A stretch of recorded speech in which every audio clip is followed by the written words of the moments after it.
estar aqui do lado do senhor Victor Hugo, mano. Sensacional. E aí, infelizmente eu não posso estar tomando cerveja agora, mas eu trouxe aqui a camiseta da Implicantes, melhor cervejaria do Brasil. Tem até o meu copinho Implicantes aqui. Boa.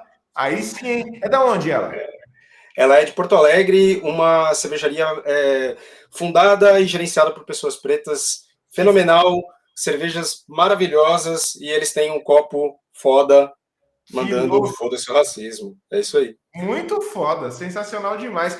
E, mano, sempre quando eu vou falar de você, o geral da Lambda, né, mano? Vocês são uma puta de uma inspiração para Linux Chips, manja? É evidente, ramos diferentes, mas a forma de vocês atuarem eu acho muito foda. E a forma como vocês três se posicionam, eu acho mais, tipo, mano, sensacional demais, assim. O Dio eu conheço há uma cota já, você eu vim conhecer mais recentemente, mano, e virei fã de carteirinha. Foda, mano, foda mesmo. Sensacional, obrigado pela oportunidade para a gente vir falar um pouco, né? Não sei se eu vou conseguir ser tão divertido que nem o Pokémon, mas com certeza a ideia aqui é a gente falar de um assunto que é bacana, que é importante para a gente tentar resolver um problema aí nacional que só piora. Exatamente, e só piora. A gente acha que tem alguma melhoria, mas se você for analisar qualquer número em relação a racismo, você vê que só piora. E a gente está num mundo engraçado, né? A gente está num país com mais de 15% de desempregados, a gente está num país em que tecnologia pode ser o canal de transformação social, só que a gente não está fazendo muita coisa a respeito, né?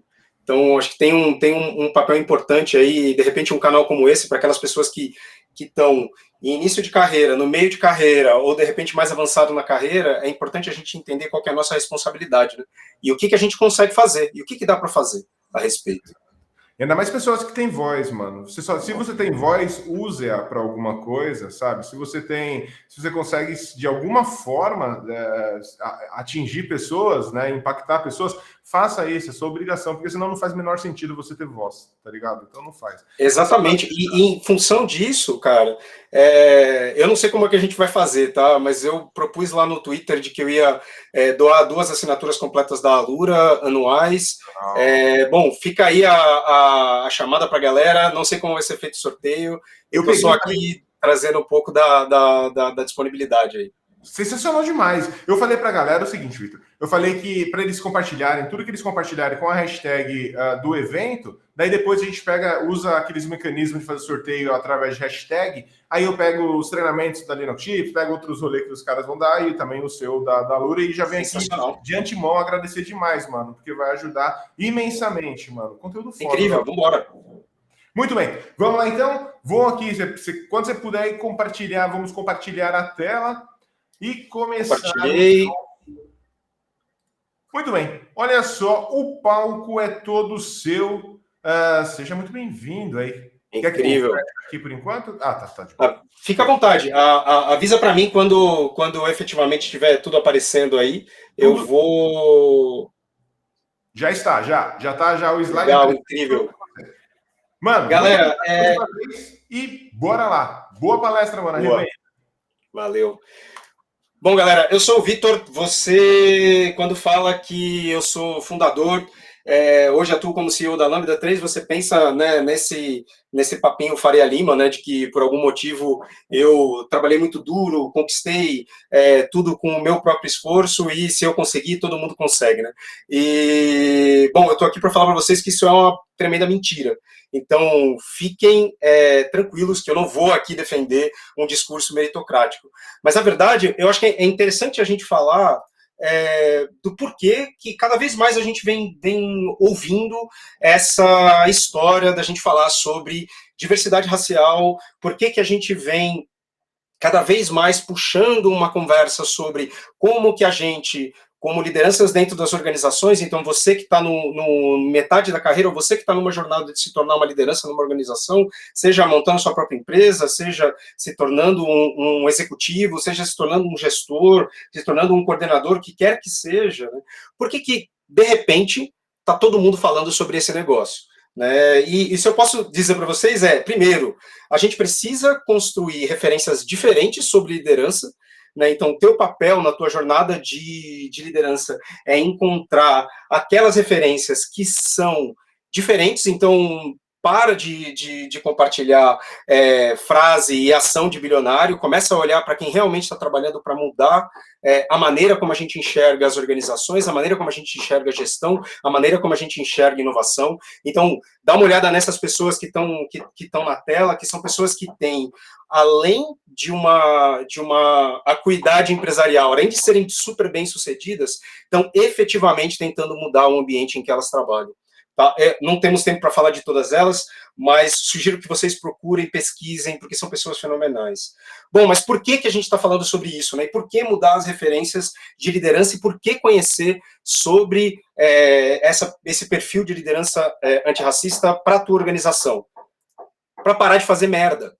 Né? Para que a gente consiga ter conversas dentro das organizações que sejam capazes de construir ambientes e de tomar decisões de negócio que realmente avancem a nossa sociedade. Então, aqui na tela vocês estão vendo alguns exemplos de decisões completamente infelizes, então, desde o ponto de vista de marketing, a decisões, ações, né, que aconteceram que foram absurdas, como a gente não consegue ter uma discussão sobre humanização das relações entre as pessoas, a ponto de que a gente forma pessoas dentro das organizações que matar um cliente dentro de uma sede é normal, que normalizar um discurso racista é normal. Então, a gente precisa parar com isso. E a gente, como liderança, e nós como gestores, e nós como fundadores de empresas, a gente precisa entender o que está acontecendo no mundo. E a gente precisa agir no Brasil da mesma forma com que em outros lugares algumas empresas já entenderam. Tem um caso interessante aqui, para vocês entenderem, que em 2019... numa festa de final de ano, 2018, numa festa de final de ano, apareceu um camarada lá, o Enzo, né? Apareceu um Enzo lá com uma fantasia racista, né? E essa empresa, uma multinacional, na internet, as pessoas avisaram a empresa de maneira internacional de que a pessoa estava numa festa de final de ano com uma fantasia completamente racista e de certa forma, a empresa americana sugeriu que aquela pessoa fosse desligada. O gestor dessa pessoa no Brasil defendeu o cara, afinal de contas, né, é só uma piada, ele foi mandado embora também. O diretor da empresa no Brasil defendeu o gestor, foi mandado embora também. Então, em alguns lugares, a gente já entendeu que saber do que acontece no mundo, ter uma postura séria e consistente sobre a maneira como a gente constrói as nossas organizações, traz um benefício de negócio e a gente precisa começar a falar sobre isso. Então, a gente não vai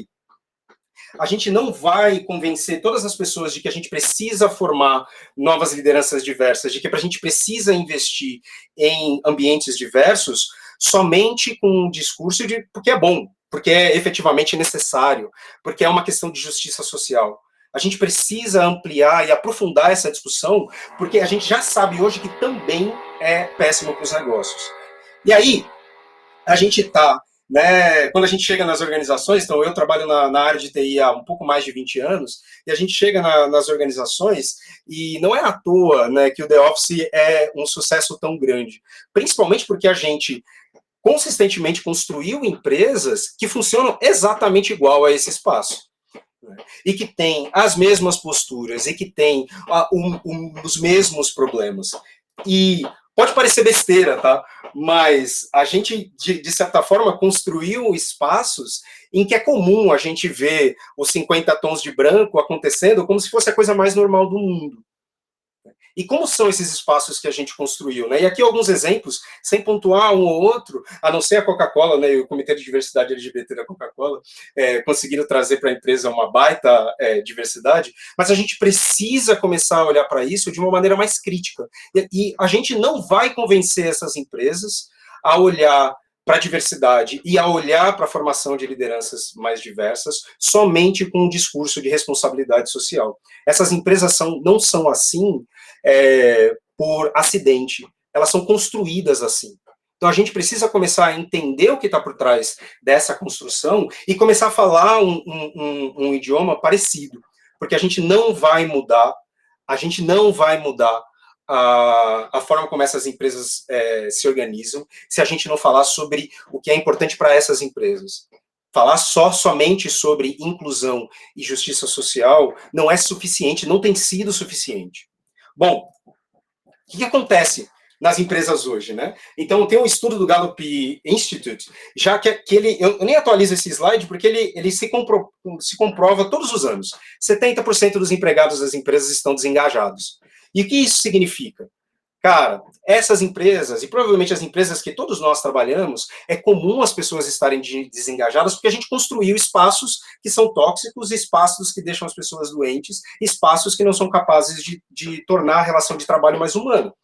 E todas essas, e quando a gente compara empresas em que realmente buscam construir espaços mais humanizados, elas são melhores. Então, a gente está vivendo uma situação em que basicamente não tem gente no mercado, a gente tem mais de 15% de desemprego no Brasil, as pessoas não permanecem nas empresas, e a gente acredita que a gente vai resolver isso com piscina de bolinha. A gente acredita que basta, né, a gente iniciar uma iniciativa da cadeira gamer para os empregados, que vai estar tudo resolvido. Essa situação atual que o Brasil vive hoje, ela é um reflexo que acontece no resto do mundo. Tá? Então, a gente não pode esperar que as pessoas passem uma eternidade nas organizações, está aí a lista do tempo médio dos funcionários nas empresas. Então, a gente tem que construir relações que sejam positivas, construtivas e transformadoras. Para isso, a gente precisa mudar as lideranças que nós somos. Tá, por que diversidade é importante para os negócios? Então, quando você for conversar com o Enzo na Faria Lima sobre diversidade, não adianta falar que é porque é importante, porque a gente quer construir ambientes mais diversos. A gente já está falando sobre isso há anos. Né? O podcast da Lambda 3 fala sobre diversidade há 5, 6 anos já. Antes disso, você via um monte de outras iniciativas, como Maria Lab, iniciativas de inclusão de mulheres na tecnologia, que vem falando sobre isso há muito tempo. A gente precisa ampliar essa discussão. Então, por que diversidade é importante para os negócios? Primeiro, porque as pessoas que a gente quer contratar se importam com isso.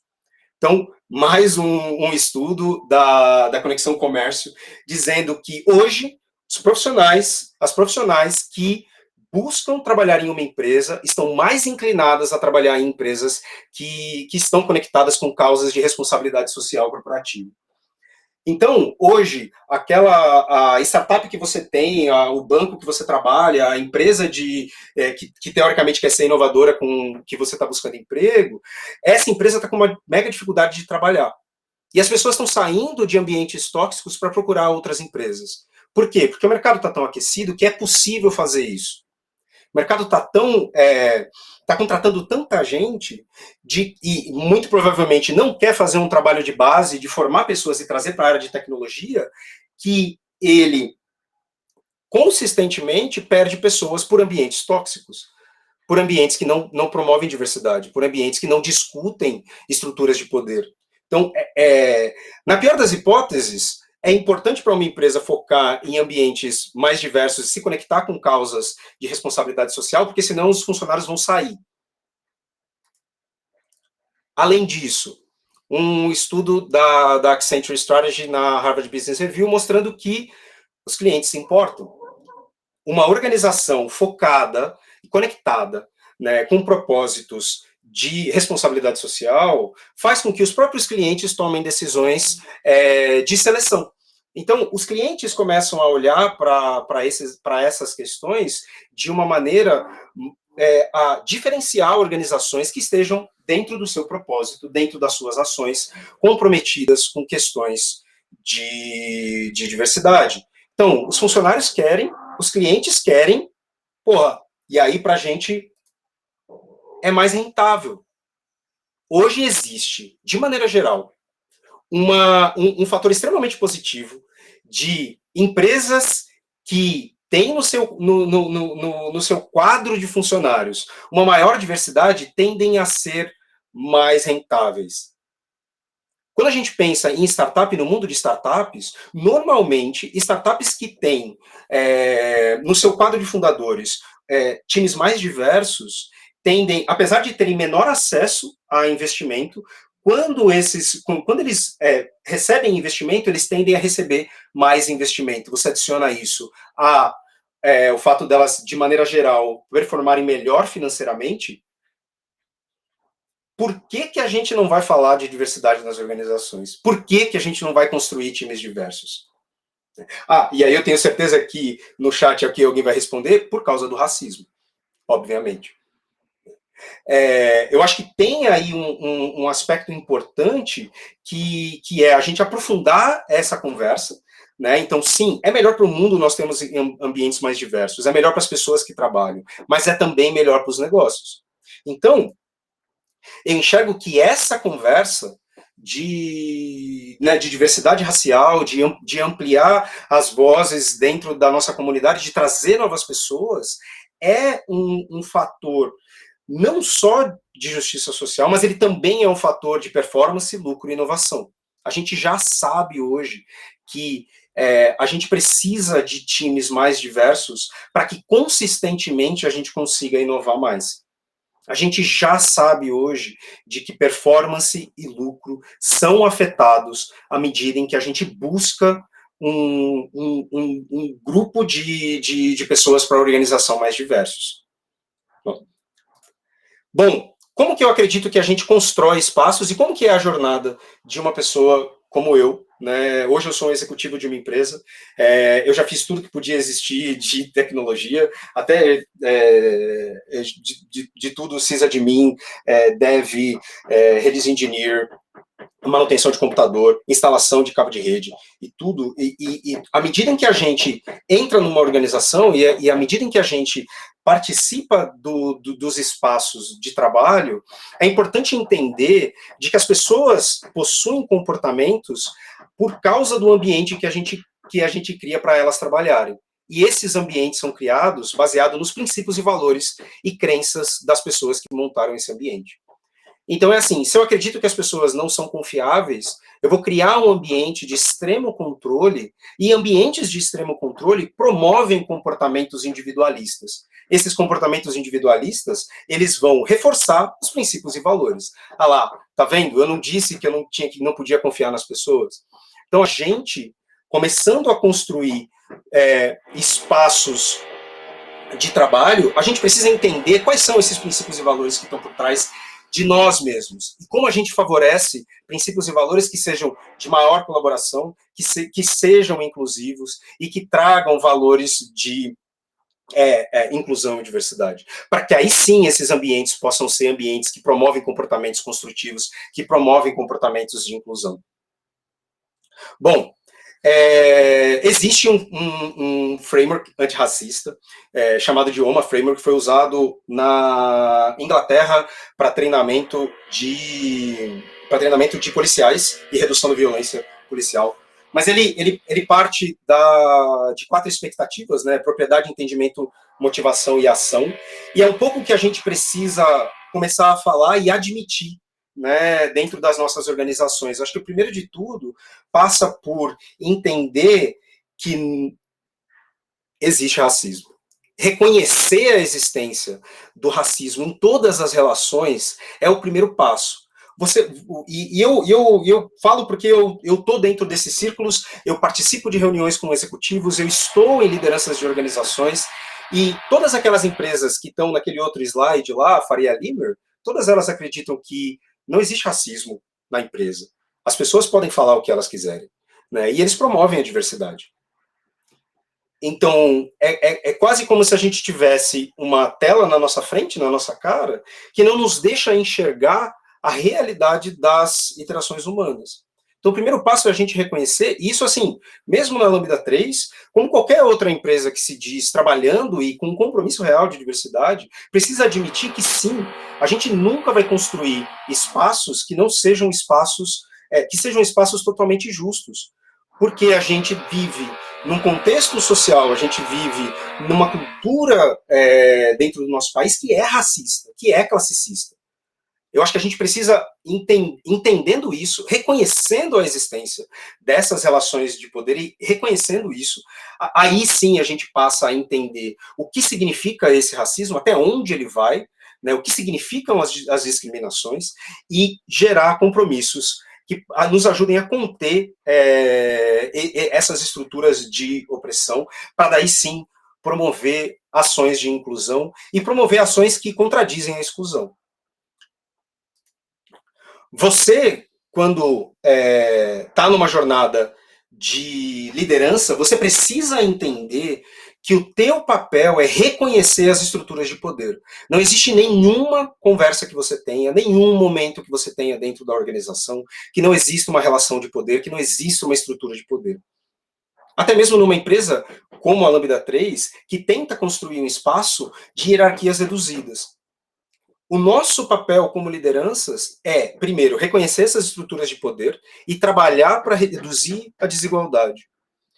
E talvez o maior benefício que você, que busca crescer na carreira, que busca se tornar uma liderança dentro da tua organização, dentro da tua própria empresa, montar a sua empresa e crescer, é investir em autoconhecimento para entender como que essas estruturas de poder afetam o teu dia a dia.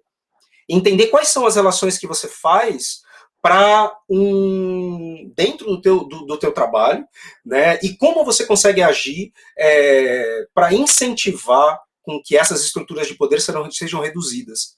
Às vezes, basta trazer as pessoas para conversar e ter conversas que são conversas difíceis, né, como o Brandão falou, mas está disposto a ter as conversas difíceis e ouvir, abaixando um pouco a guarda. Reconhece, não tem nenhum mal em reconhecer que você não sabe sobre diversidade, não tem nenhum mal em reconhecer que você ainda não identificou quais são os seus privilégios e de que o teu papel ali, apesar de que sim, tem muito do teu mérito, né, de estar onde você chegou, mas também tem muito de estruturas que permitiram com que você tivesse privilégios para chegar onde você está.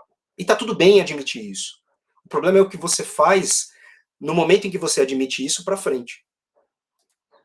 Então, para que nós sejamos melhores lideranças, para que a gente consiga humanizar a relação de trabalho, acho que o primeiro de tudo é a gente trabalhar. Então fica a minha dica, skill técnica é ótimo, né, skills humanas são maravilhosas, mas autoconhecimento vai te ajudar a entender onde você aplica as suas skills humanas, onde e quando que você aplica as suas skills técnicas. É extremamente importante que a gente tenha um entendimento do nosso papel dentro da onde a gente atua.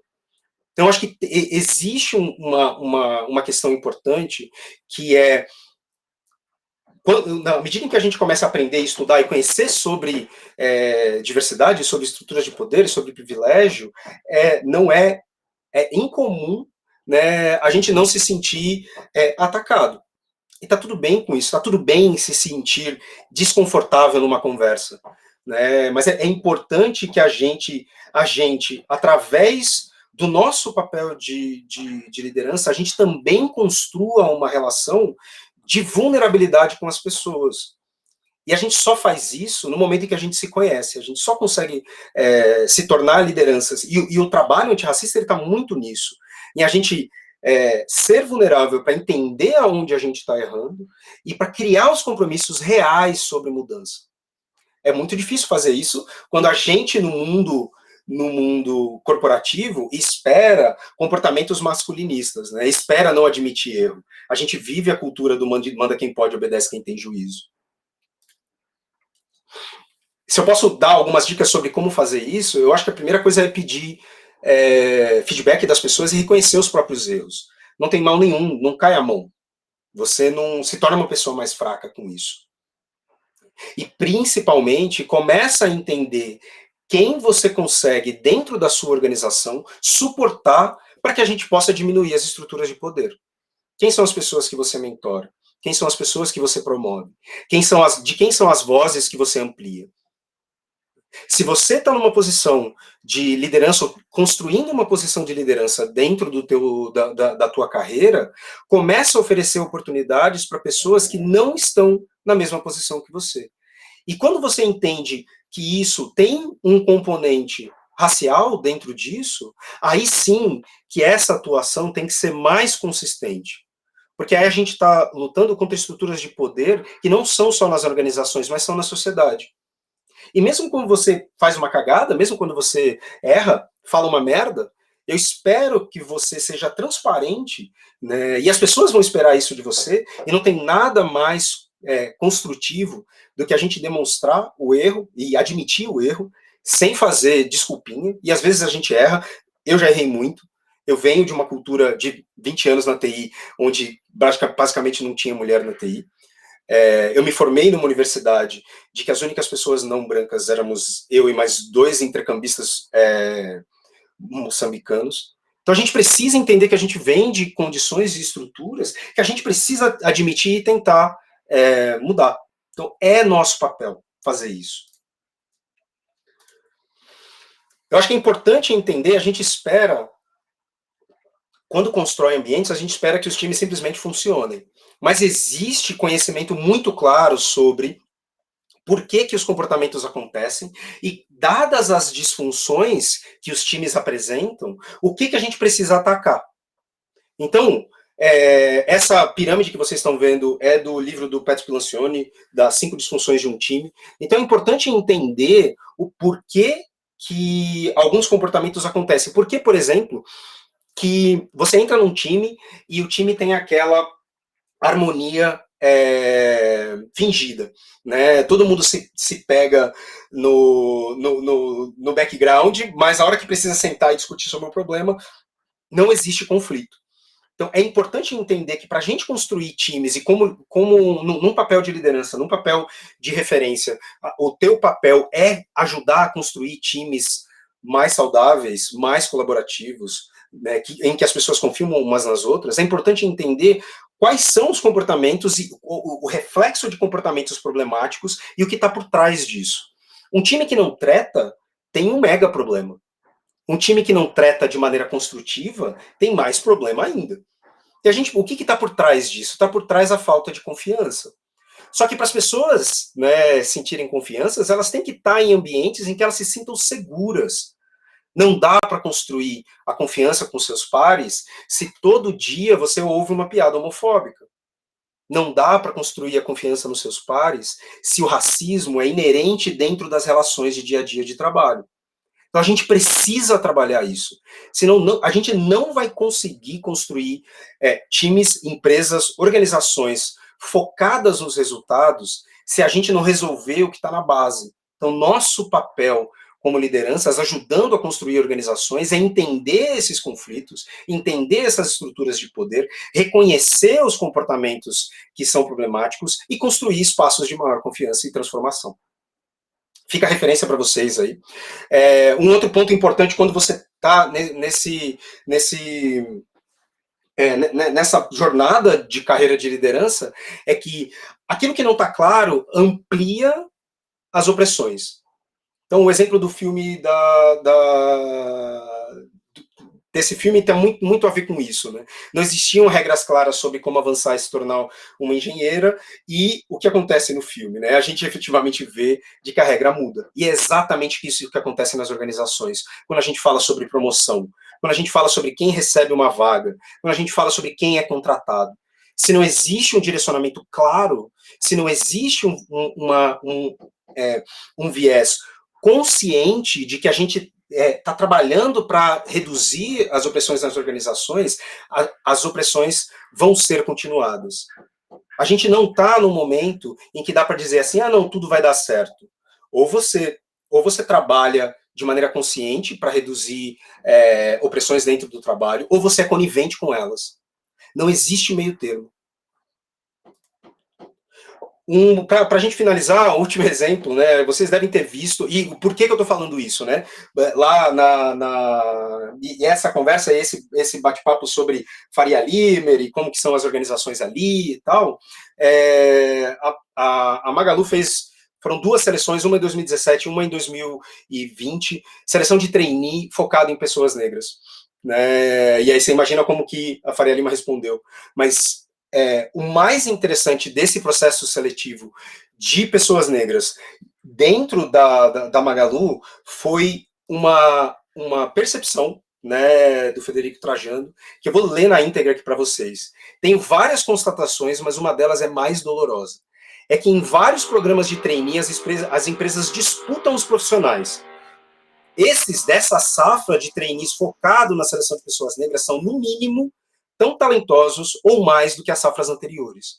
Mas a grande maioria estava desempregada ou em empregos aquém do talento deles. Lembra que eu falei que é by design que a gente constrói organizações que não promovem pessoas negras? Por isso que é nossa responsabilidade construir espaços que deem oportunidades para que a gente consiga transformar as organizações.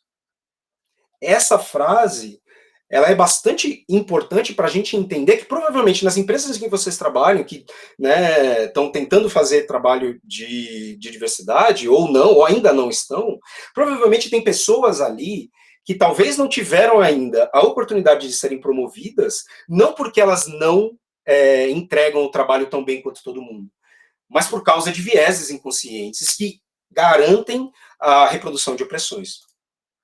Nosso papel como lideranças é crucial na formação de espaços mais inclusivos e transformadores. Numa pesquisa feita no Google, diversos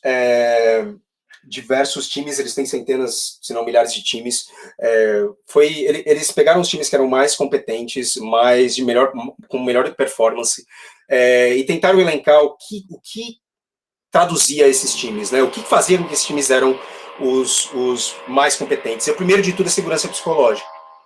Depois, confiança, estrutura e clareza, sentido e impacto. Então, se a gente quer construir espaços mais produtivos, espaços mais inclusivos, a gente precisa trabalhar naquelas pessoas que estão na organização hoje, conversar com elas e construir espaços em que elas se sintam bem e seguras para arriscar, para errar, para levantar a voz e falar quando os problemas acontecem, que elas precisam de espaço para serem ouvidas e elas precisam de espaços de participação. Você, como liderança, sempre vai ser medido pelos comportamentos que você permite. Se você permitir racismo, se você permitir bate-papo homofóbico, você está sendo conivente com mecanismos de opressão. Então, teu papel não é fomentar comportamentos que são positivos. Seu papel principal é impedir comportamentos que sejam opressivos. Então, não fique calado quando você está no processo em tudo, né? Além disso, exija transparência. Essa é uma reunião que teve num dos times da Lambda 3 e que o time se reuniu para cobrar um dos sócios que tá na foto, falando sobre por que uma decisão foi tomada. A gente tem mecanismos de fazer isso como organização, a gente pode ter organizações que não permitem fazer isso, mas a decisão de você ficar calado ou exigir a transparência do porquê os processos seletivos não trazem pessoas mais diversas, por que a gente não tem programas de formação dentro da organização, por que não existem lideranças diversas, é papel de cada um de nós. E como liderança, além de ser o nosso papel, é a tua atividade de dia a dia. Bom, eu acredito que a gente está num momento bastante positivo, principalmente por causa dessa aceleração de tudo que eu falei aqui, e é o momento da gente começar a questionar como as nossas organizações são formadas e as decisões que criam espaços cada vez mais tóxicos e menos inclusivos. Por que a gente não faz isso agora? Fica aqui a minha dúvida, né? Se tudo isso que eu falei já está acontecendo e todos esses dados ainda não são suficientes, a gente sempre pensa em esperar, por que a gente não faz isso agora e começa a mudar as nossas organizações? Bom, é isso. Muito obrigado aí pelo convite. Bati 30 minutos aqui, espero que não tenha atrasado de todo mundo. Vou parar de compartilhar.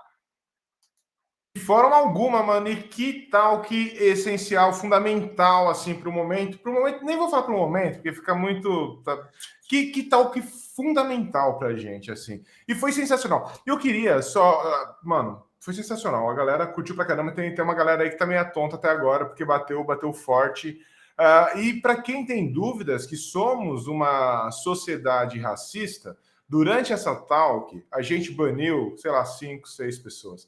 E tipo, e aqui, velho, que a gente tá no canal, a gente acha que é uma comunidade segura, tá ligado?